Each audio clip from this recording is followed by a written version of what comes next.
positive message with our basketball program, then good for us. It's great. What did the cross country team do that merited team suspension? They were involved. I don't know. I can't even remember if we commented publicly on what they did, so I probably should refrain from talking specifically about it. But it was a team situation where the entire team had been involved in an event that hadn't lived up to the standards that we had as a program, and so we felt like a pretty bold decision was required at that moment. This was at Lacrosse. Criminal charges involved. It was nothing criminal. This is not something I've turned up. Nothing criminal. Okay.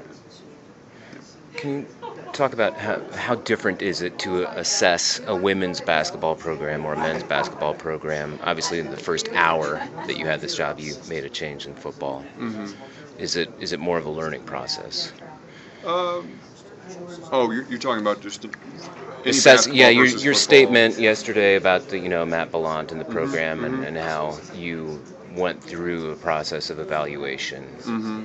So is that different from? Well, I think the circumstances are entirely different. I think generally speaking, the process by which you would evaluate any program is roughly the same, but the circumstances were very different between what we were encountering with football and what we're working through with women's basketball and men's basketball. So I think generally you would go through a similar process. Nothing's ever the same, but in this case, the circumstances were very different and dictated a different outcome.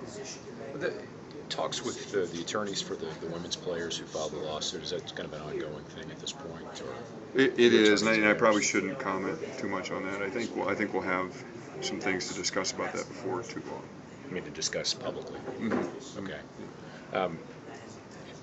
Optimism that you could settle that? Yes. Optimism, yes. Yeah.